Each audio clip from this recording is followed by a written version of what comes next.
Today we are continuing, actually wrapping up our series, This Changes Everything. It's not just a sermon title, This Changes Everything. It's a reality. We've been talking about how Easter, specifically the resurrection of Jesus Christ, transformed the life of this guy named Peter.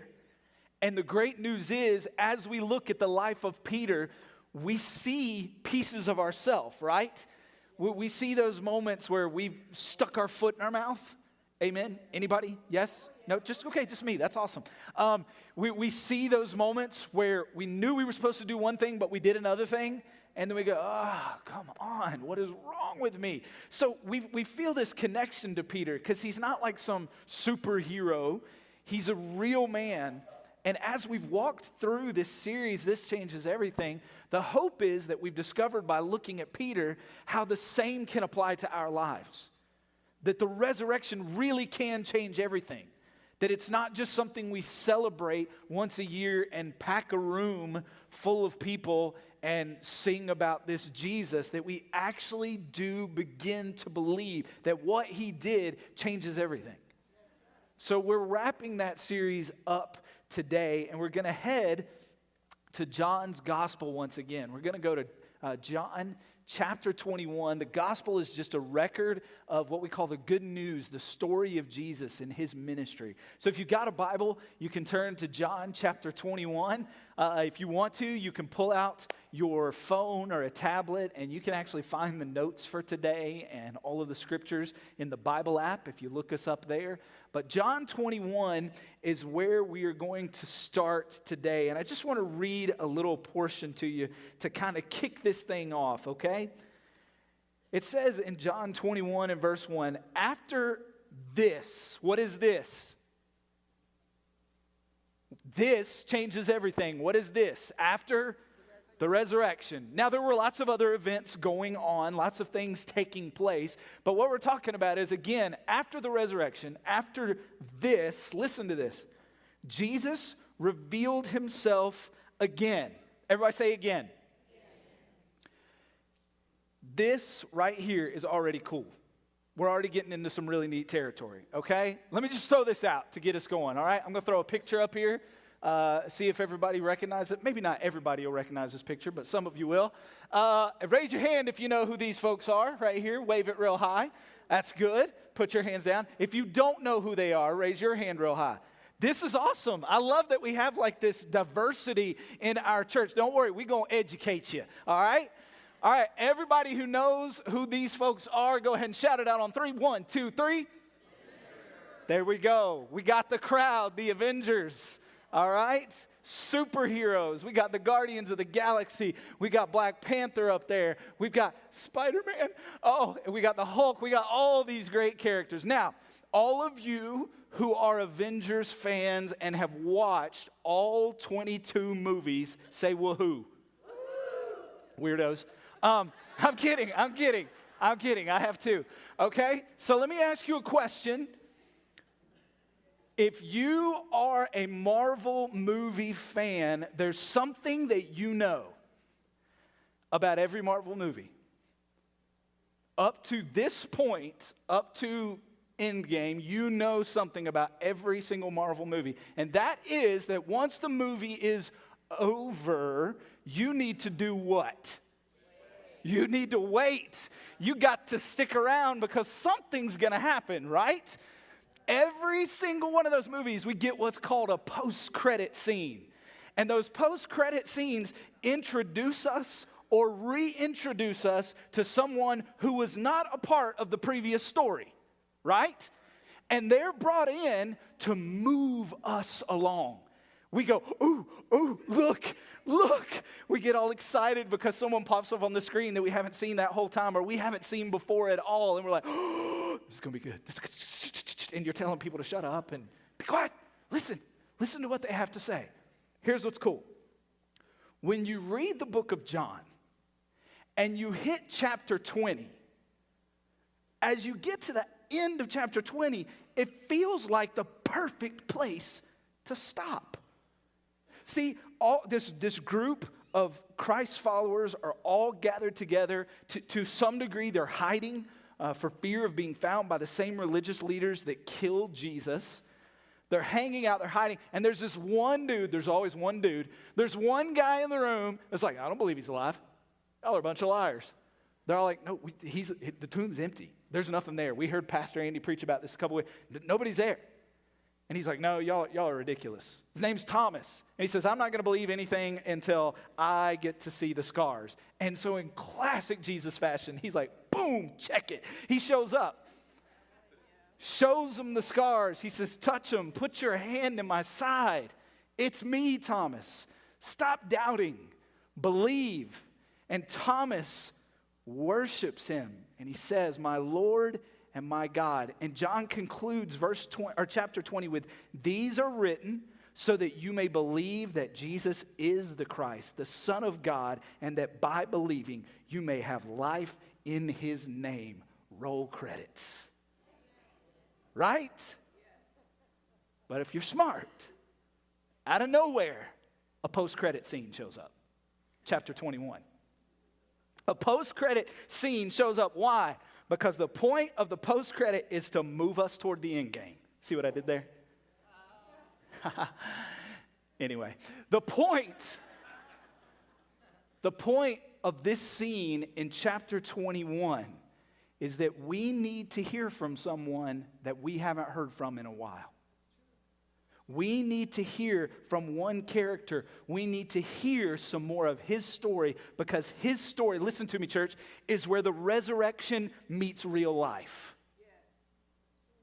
Where something really does change because of this interaction. His story is one of a restored future. Catch that. Peter's story is the story of a future restored because of the resurrection, because of what happened. So today, we're going to take a look at one last interaction between Peter and Jesus that takes place on a beach after the resurrection, keeping in mind what lengths Jesus will go to ensure your future. What lengths he will go to put you in a position where you can now move forward, restored, fully and completely.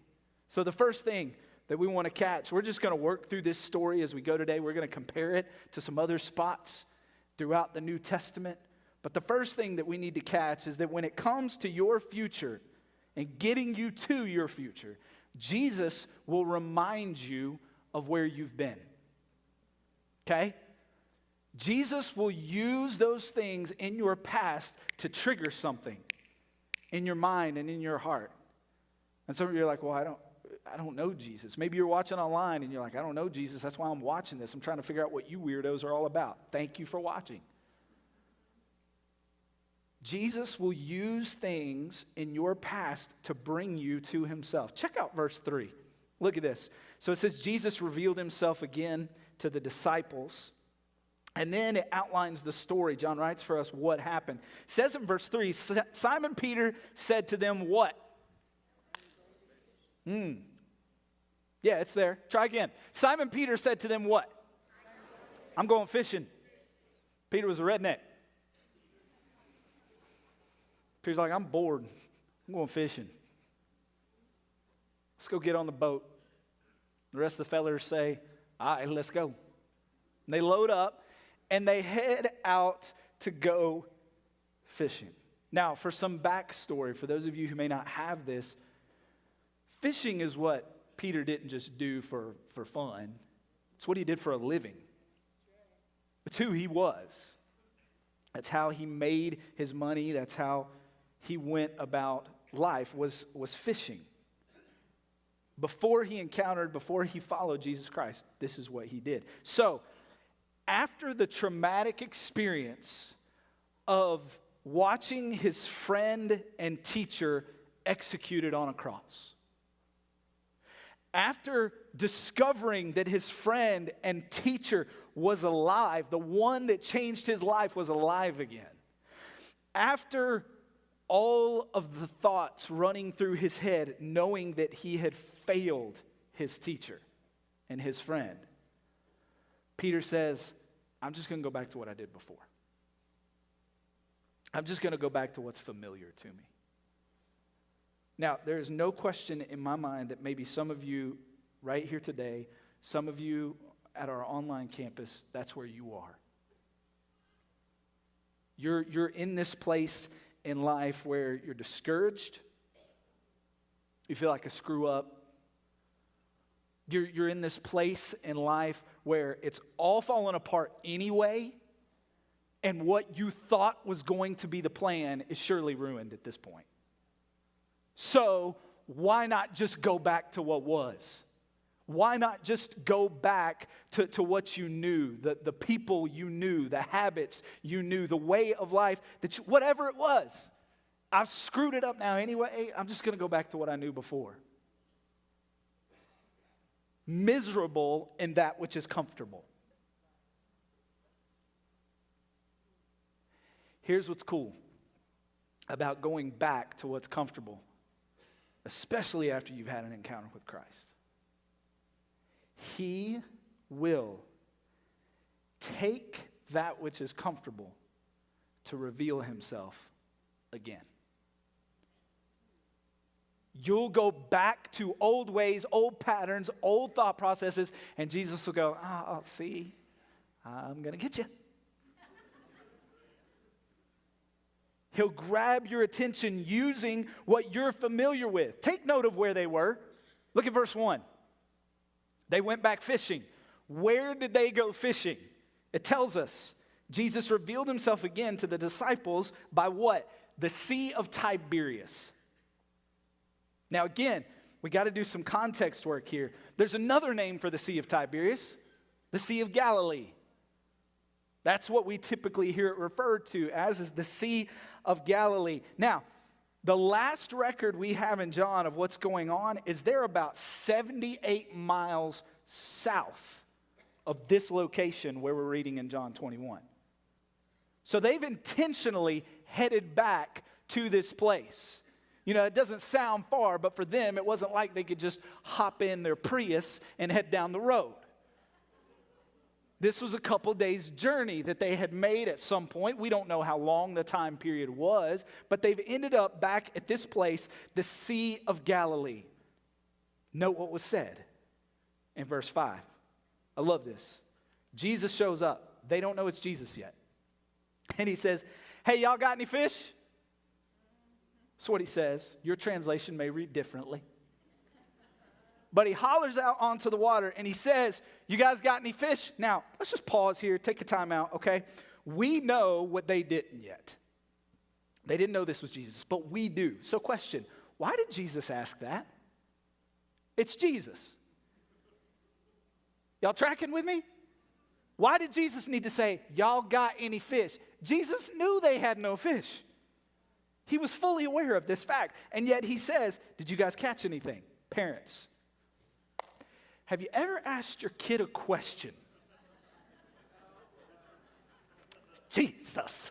Have you ever asked your kid a question that you already knew the answer to? And all the parents said? Amen. I wasn't thinking amen, but that's all right. Listen.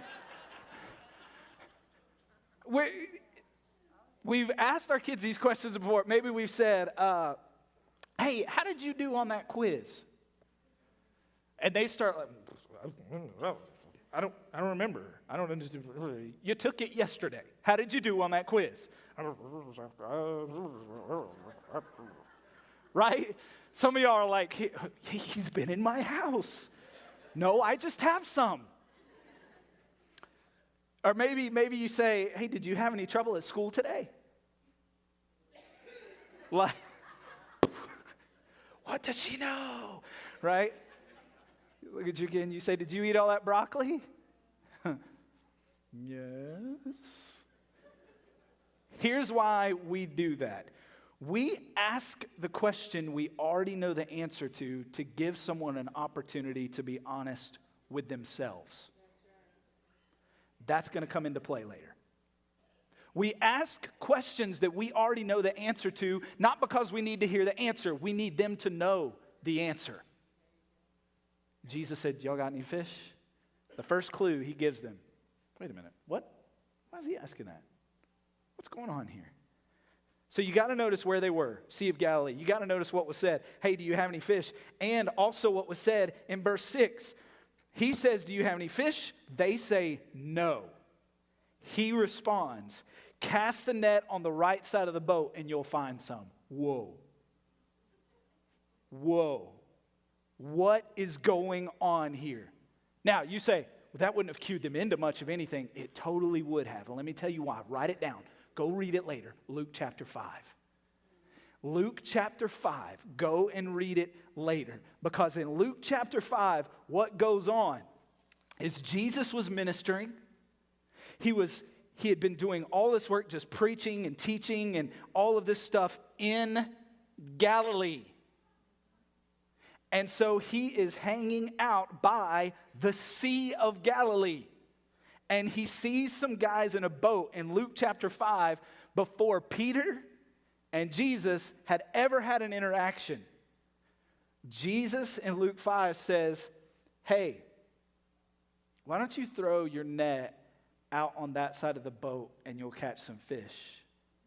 In Luke chapter 5, Peter goes, I don't know who you are, but I'm a fisherman. I know how to fish. So why don't you just calm down? And Jesus is like, just throw your net out. Peter says, we've been fishing all night long and we've caught nothing.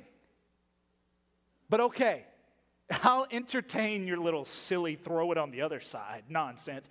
So they throw it in and they catch a catch so large that it actually begins to break the nets and they have to call in another boat to help them. And after that interaction, Jesus calls Simon Peter to be his follower. And he says, don't be afraid. From now on, you're going to fish for men. Amen. So that was Luke 5.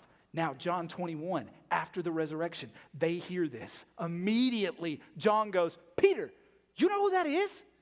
I remember this. That's Jesus. And Jesus calls out to them to do this. And in this moment, hear me, folks, on the same body of water where 3 years ago Jesus called Peter to follow him, on the same body of water where Jesus said, hey, throw out your net and you're going to do something with my power that you could never do on your own. On that same body of water, Jesus shows up and it changes everything because Peter jumps out of the boat and starts swimming to shore because he's like, I know that voice, I know that man, and I've got to get to him. Amen. Just like that, everything changes. Forgive me if I get excited, but I need this message today. And I'd like to believe that some of you do too. This changed everything. The memories came flooding back. Why? Because God will remind you of where you've been. He will use the circumstances of your past in your present to get you to your future. Amen. Thank you, Lord. I feel like that was better than y'all responded. I could be wrong. But he'll use those things. He'll trigger those memories in your mind. See, some of you right now, this is the first time you've been at church in a long time, and something feels very familiar to you. Maybe the last time you were in church, somebody preached John 21, and you're going, this is weird. That's not weird. Jesus is going, hey, got your attention yet? Because he will remind you of where you have been. Secondly, he will deal with what you've done. Maybe some of you can relate to this. I've never been one to shy away from confrontation. I know you're like, oh, we figured that one out. It's not really my speed. I don't go looking for it, but if there's a tension in a relationship or there's a situation I feel like I've been placed in to address something, I just say what needs to be said. And yeah, it gets uncomfortable. Yeah, it can get weird sometimes. But I've never really shied away from it, except, my wife's already grinning at me, except early on in our marriage. I did this thing, husbands, don't lie in the house of God. I did this thing early in our marriage where we would have what we call an intense moment of fellowship. And then I would pull the I need some space card. Anybody else? No, that don't break my heart. I'm already feeling the rebuke of the Holy Spirit. I would pull the I need my space card, and I might hop in my car and go for a drive, pull that stunt. And then I would follow it up with another stunt. And that stunt was I would come back, and I would be all, hey, babe, how you doing? Acting like everything's all right. We're good, just wanting to kind of gloss over things. Can anybody relate to this at all? Y'all are so saved. Listen, I would do this, and I would come home, and I would be like, hey, babe, what are we going to do for dinner? And, of course, she's looking at me like, oh, I'll tell you what you're going to do for dinner. What's wrong, babe? So I would come home and I would want everything else to be okay, and she would look at me and she's like, "Nah, we're not going to do this. We got to talk." Okay. See, that's what's going on in this passage. We get a little further in. Jesus says, "Listen, Peter, I'm glad you're here. I want you to come and hang out with me. Let's eat, but we got to talk. We got to discuss something here." Let me tell you why. Because grace refuses to ignore what you've done only for you to repeat the same mistake again. Grace is going to deal with it, forgive it, so that you can move on. So in this interaction, we find in verse 15 that they've come, they've reached the beach, and Jesus says to Simon Peter in verse 15, "Simon, son of John," Jonah in some translations, "do you love me more than these?" Immediately Peter feels it, the weight of this moment. He's like, "Oh, okay, this is what I was afraid of. I'm glad you're talking to me, but I don't like where this is going." He says, question, do you love me more than these? Now, we don't know what the these are. Lots of people have different opinions. Some people say that these that he's referring to, that Jesus is talking about, is the fish. Do you love me more than these? Jesus was saying, do you love me more than your old life, your occupation, what you used to do, right? And Peter could have been like, yeah, I do. I love you. It could have been that Jesus was referring to the other disciples that were a part of this group. Do you love me more than you love them? Do you love me more than you love your acquaintances, your friends, the circle that you run in? Maybe. But I think it's also possible that what Jesus was saying is, do you love me more than they love me?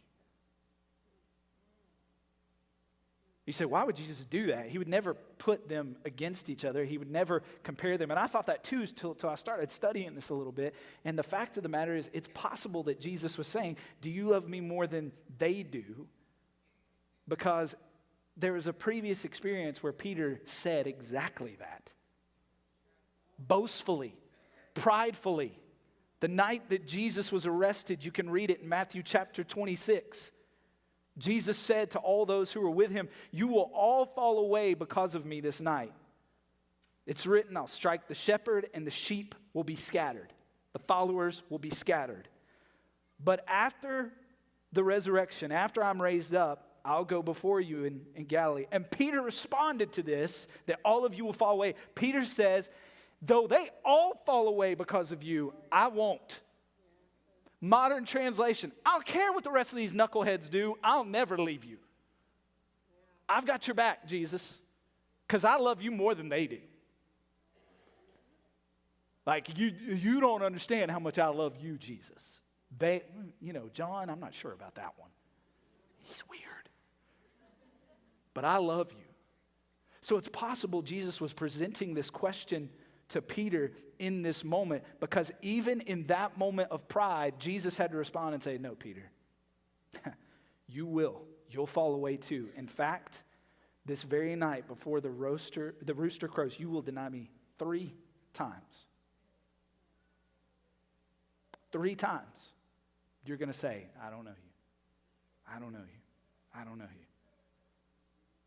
What Christ was doing was giving Peter an opportunity to answer a question that he already knew the answer to.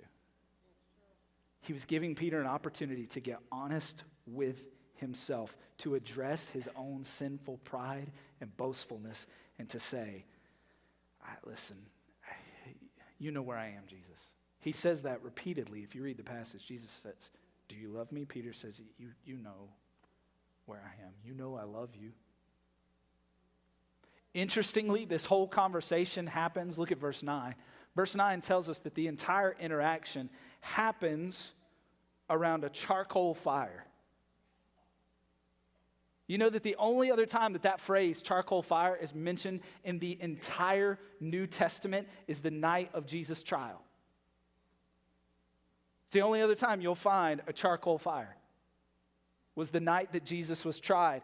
In chapter 18,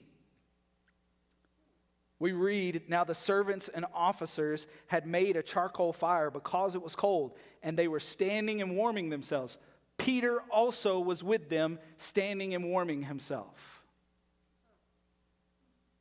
This charcoal fire, the night of Jesus' trial, was where Peter stood right after he had denied Jesus 3 times.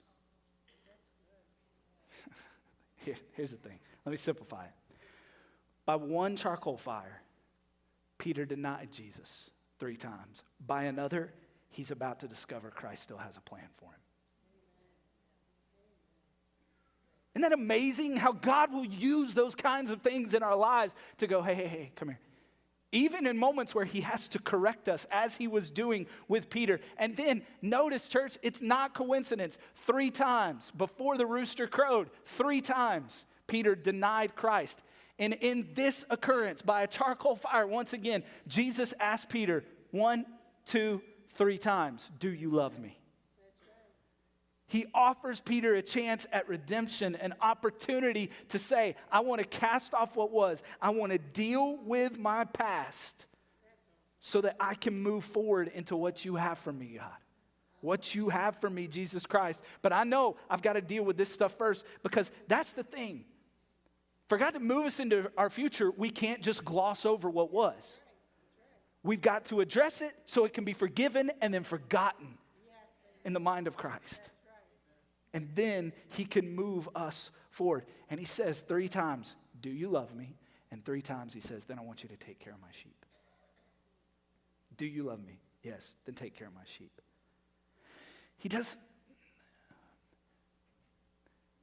Jesus doesn't address sin to break us or humiliate us. He does it to heal us. We've shied away from talking about sin because we think it's offensive. What's offensive is letting people continue to walk in their brokenness and their own self-condemnation when Jesus is saying, I just want to deal with it to take it off of you. I don't want to talk about your sin to make you feel bad. I want to talk about your sin so you can be free from it. And what I love is verse 12 tells us, again, around that charcoal fire, that what they were doing was having a meal. He said, come on, let's eat breakfast. You're like, well, that's cool. Jesus invited Peter to breakfast even after everything he had done. You got to understand the cultural implications, the weight of this. In this culture, for you to invite someone to a meal that had wronged you was already an expression of forgiveness. The very fact that Jesus said to Peter, hey, Peter, come here, let's eat breakfast. Already, before he even started talking about Peter's failure, he had already extended forgiveness. Y'all with me? Yes. So, he'll remind you where you've been. He'll deal with what you've done.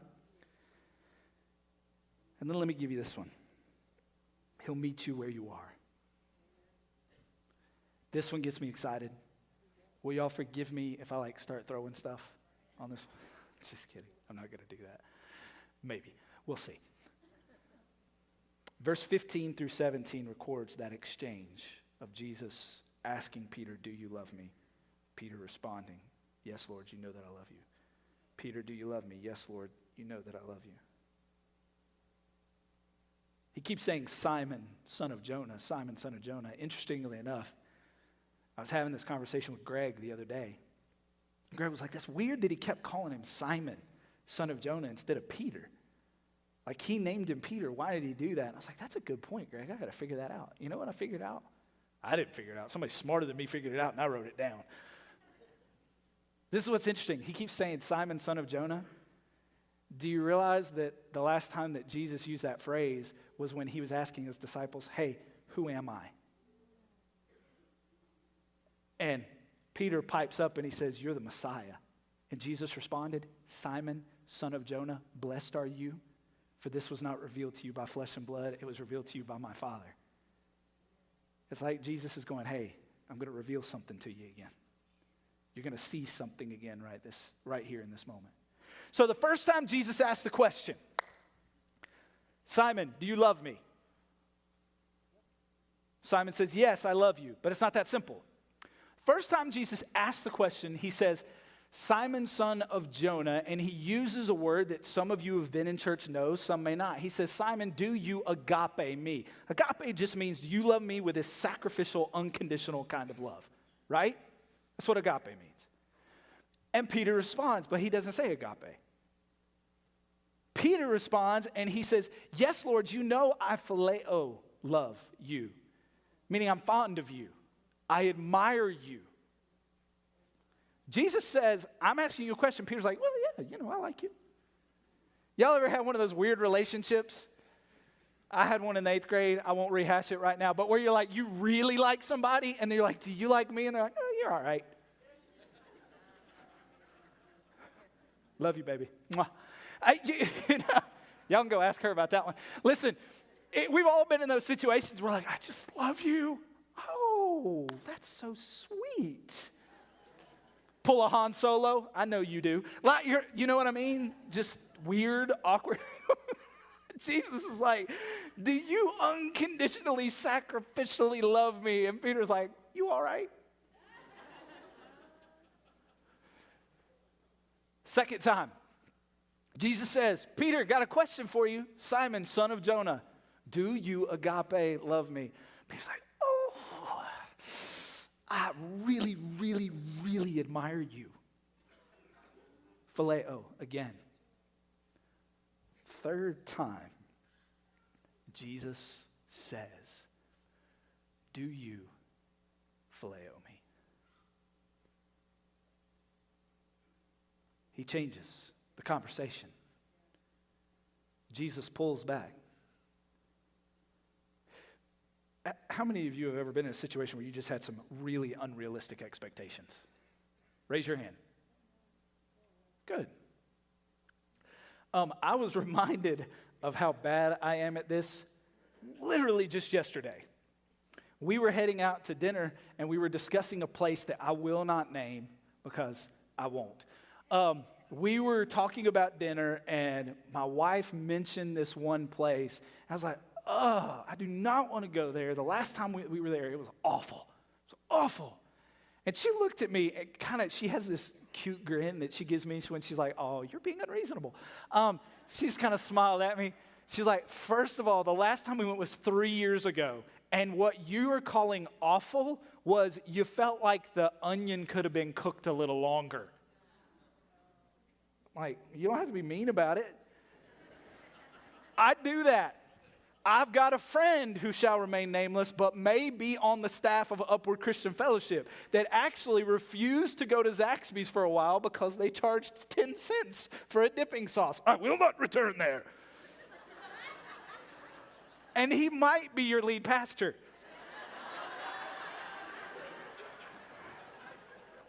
True story? Love you, boss. See, he gets to throw me under the bus as often as he wants. Every now and then, I got to go, whoop, Unrealistic expectations. And see, we laugh at that, but here's the thing. I've done this in my life. Many of you have. We apply those same unrealistic expectations to relationships that we have. Maybe it's in a marriage. Maybe it's with our kids. Maybe it's with our friends. I've been guilty there. Like, if you don't stand with me to the very end on every single point, a curse on your house. May the fleas of 10,000 camels infest your armpits. kind of stuff.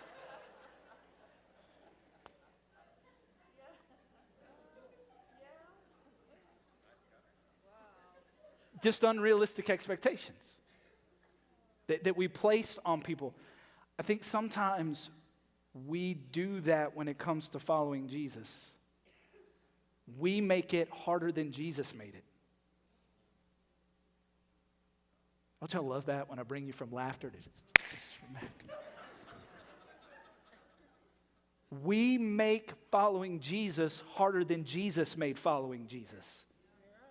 We impress upon people and we live in such a way that, now listen, you got to be 100% sold out to Jesus with everything in you. The only problem is no one's 100% sold out to Jesus.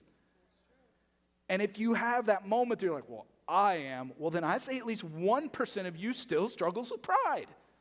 So you're not 100% sold out to Jesus. We all struggle. And yet Jesus meets us where we are. First 2 times he said agape. Peter said phileo. Third time Jesus says, why don't I just come to where you are? When Jesus said, do you agape, unconditionally love me? And Peter said phileo, Jesus didn't go, oh, Peter, I cannot work with this. What is wrong with you? I've given you all of these chances. We are at a serious impasse here. If you can't step up, if you can't say that you unconditionally, sacrificially love me, I'm done with you. No, he says, okay, Peter, do you really phileo love me? And while Peter is hurt that Jesus had to come to his level, Peter is able to say with honesty, yes, I do. And Jesus says, let's work with that. You're going to feed my sheep. He gives the responsibility of building the early church to the guy who can't even say, I sacrificially, unconditionally love you. You know why? Because Jesus can take where you are and grow you to where you need to be. He can take where you are in a moment and say, let's work with that. Let's work with that. And that's what it's all about. This changes everything because he'll remind you where you've been. He'll deal with what you've done. He'll address it and he'll forgive it. And he'll meet you right where you are to get you where you need to be. This is what's amazing, church. Without John 21, we don't get to see all of the cool stuff that happens in the book of Acts. Peter preaching and seeing 3,000 people say yes to Jesus in one day. We don't get to see that without the beach, without a fire made of coals, without that interaction. Without John 21, we don't get to see this man who turns into this mighty man of God, that lives are changed left and right because of his ministry. We don't get that without the beach. And the beach came because of a resurrection that changed everything. Now, it doesn't mean that it will be easy. I want to be very clear on that part, because Jesus goes on after what we dealt with today, and he says, Peter, here's the thing. You're actually going to die a martyr's death. They're going to crucify. They're going to stretch you out, he says. And Peter knew exactly what that meant. They're going to stretch you out, and you will be crucified. I just want to throw this out here. A future in Christ does not free us from trouble. It guarantees it. But it comes with accompanying purpose. It comes with something bigger than ourselves. Yeah, sometimes the trouble won't seem worth it in the moment. But if you can just take a moment to think about how the resurrection changed Peter and how the resurrection now changes us and how that can continue for future generations, it'll make it worth it. So what do we do with this? What do we do with this morning? If you go back to Luke chapter 5, the interaction that took place where Jesus said, cast your net out, and they drew in the huge catch of fish. When that all happened, Peter's response to Jesus was, depart from me, for I'm a sinful man. In John 21, when Jesus shows up again and says, throw it out on the other side, and they catch the fish, as he says that, Peter's response is to jump in the water and swim to him. Listen to me. You can choose today, as you come face to face with Jesus, to draw back like Peter first did, or to draw close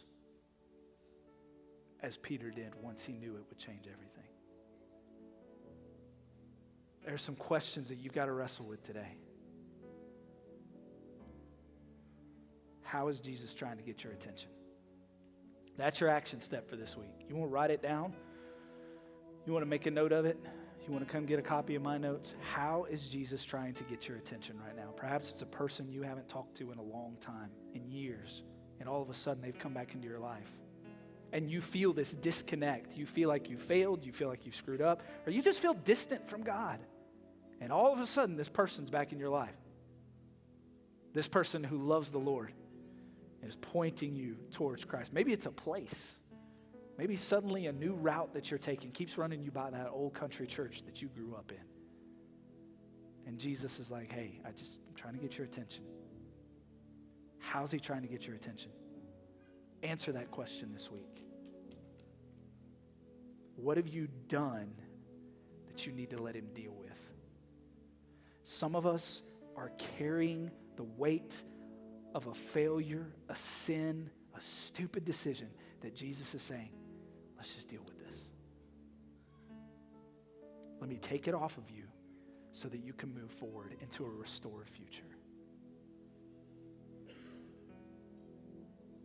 Will you draw near to him and let him meet you where you are? You're not going to be perfect.